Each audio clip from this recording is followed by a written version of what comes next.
Internauta, quero começar este vídeo com uma pergunta simples, bem simples. O que é uma pessoa? Não no sentido técnico jurídico, esse sentido vem depois, mas no sentido mais imediato, mais cotidiano. O que faz de alguém uma pessoa e não uma coisa, e não um recurso, e não um instrumento? O que faz de uma pessoa algo diferente disso? A resposta que a Constituição dá, no artigo 1º, inciso 3º, é a dignidade. A dignidade da pessoa humana é o que distingue o sujeito do objeto, da coisa. É o que torna alguém, qualquer alguém, inegociável como meio para um fim que não seja ele mesmo. Mas dignidade é palavra que se gasta de tanto ser pronunciada sem ser pensada. Vamos pensá-la hoje. E o que vamos encontrar é mais preciso e mais exigente do que a maioria das pessoas. No vídeo anterior, propus uma formulação para dignidade, que é o direito ao tratamento protocolar.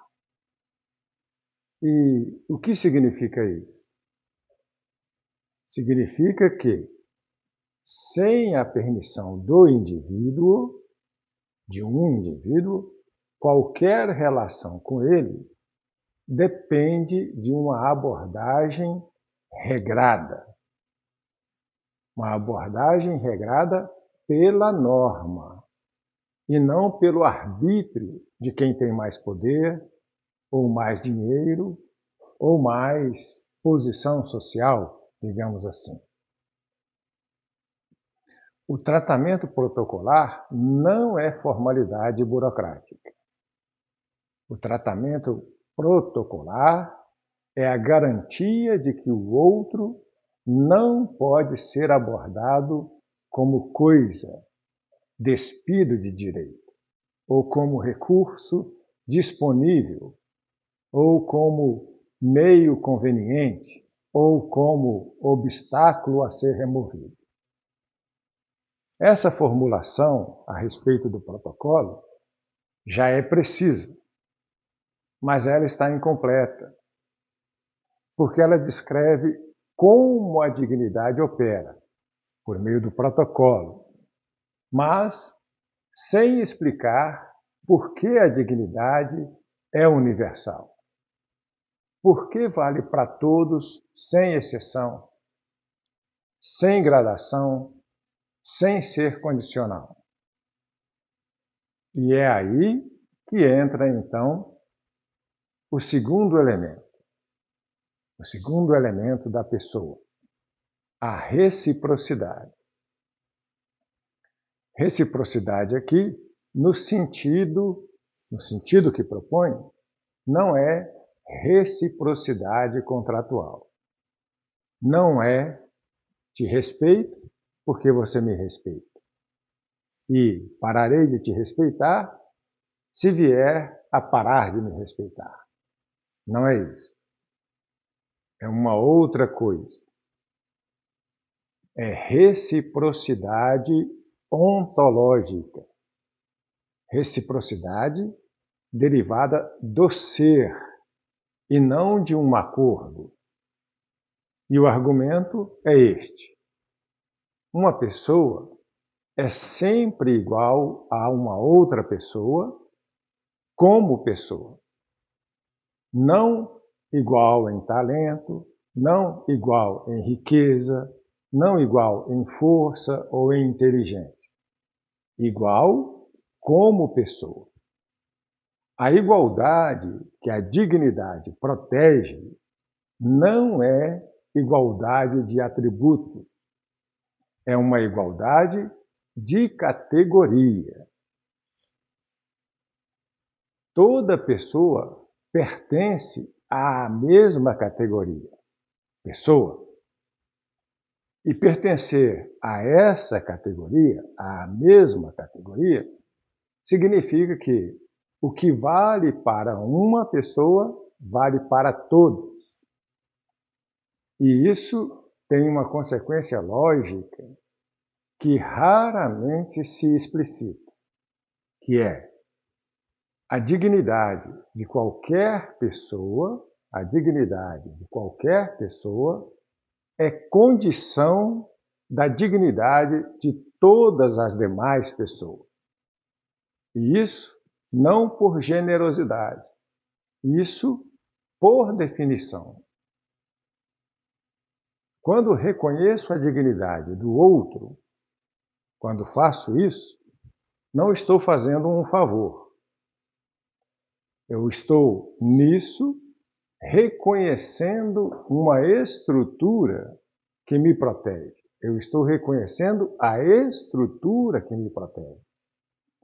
Quando nego a dignidade do outro, não estou apenas violando um direito alheio. Não estou fazendo isso tão somente. Eu, nesse caso, estou serrando o galho em que estou sentado. Porque a dignidade só sairá do texto constitucional para a realidade social, isso só acontecerá quando o conceito de pessoa for percebido como o que de fato é, um conceito universal. Enquanto a cultura tratar pessoa como conceito graduável, com mais pessoas e menos pessoas, mais pessoa e menos pessoa, enquanto isso acontecer, a Constituição permanecerá pura promessa. E o critério de relativização que aplico ao outro, esse critério pode, a qualquer momento, ser aplicado contra mim. E aqui chegamos ao núcleo do argumento, que é: pessoa é conceito universal. E enquanto a cultura não perceber isso, enquanto o tratamento cotidiano, no dia a dia, em cada relacionamento, continuar graduando pessoas, como se o conceito de pessoa admitisse hierarquia, enquanto isso ocorrer, nenhuma norma escrita será suficiente para produzir dignidade da pessoa humana como realidade social.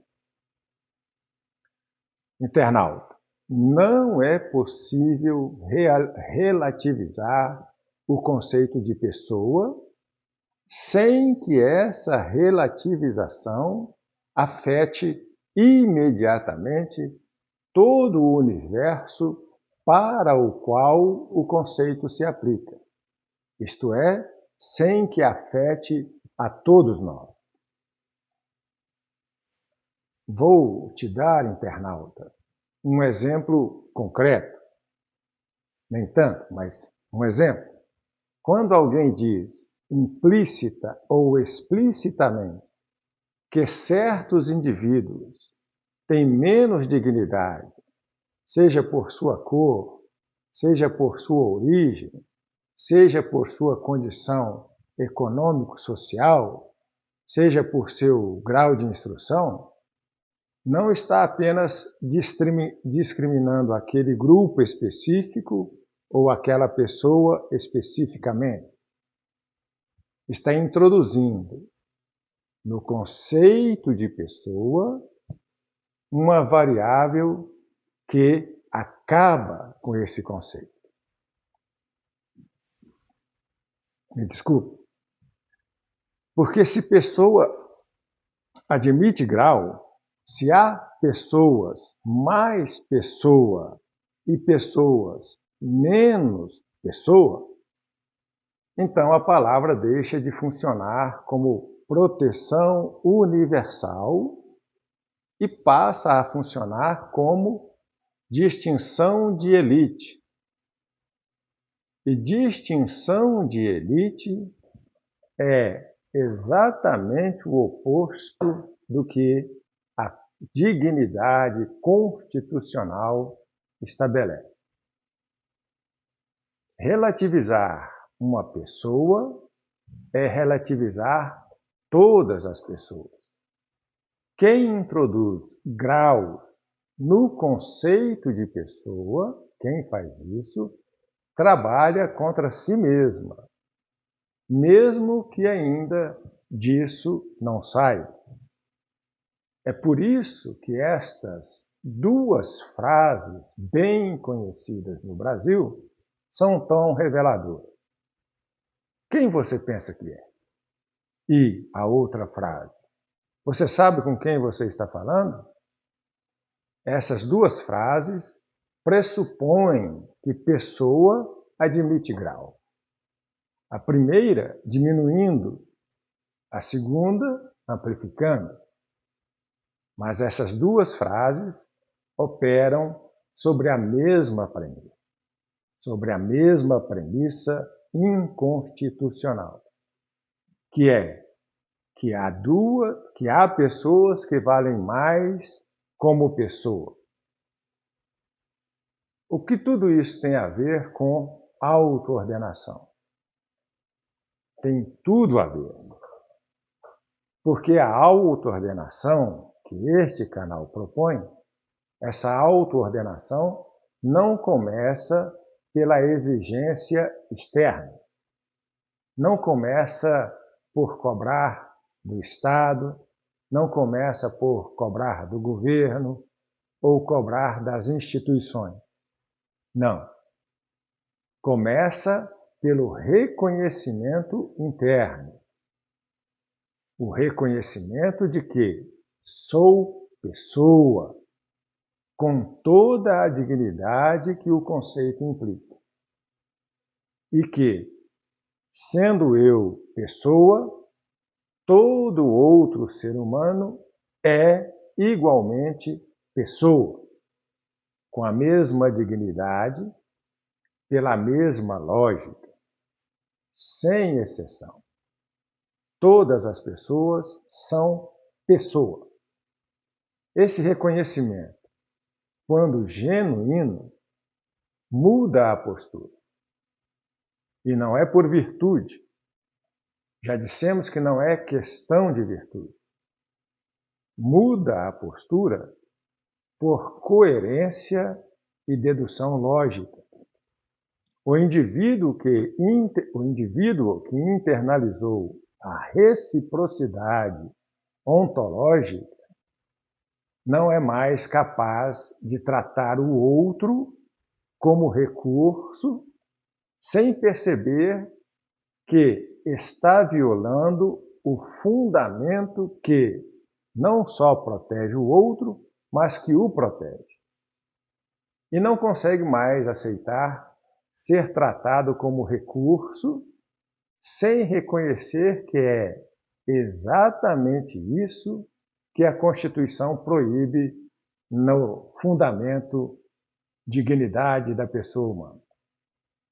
A autoordenação, neste sentido, é o processo pelo qual o indivíduo deixa de ser massa, moldável, descartável, explorável, deixa de ser isso e torna-se pessoa em seu sentido pleno, um sujeito de dignidade irredutível, consciente da reciprocidade que o constitui e que ele deve ao outro. Vou resumir o que construímos hoje em 3 proposições. A primeira, Dignidade é direito ao tratamento protocolar, regrado por norma e não pelo arbítrio. A segunda, dignidade é reciprocidade. Me desculpa. Dignidade é reciprocidade ontológica. Toda pessoa é igual a toda pessoa como pessoa, sem gradação, sem condicional. E a terceira, dignidade é indivisível e só sairá do texto para a realidade social quando a cultura perceber o conceito de pessoa como o que ele de fato é: universal, absoluto. Enquanto isso não acontecer, relativizar uma pessoa é imediatamente relativizar todas as pessoas.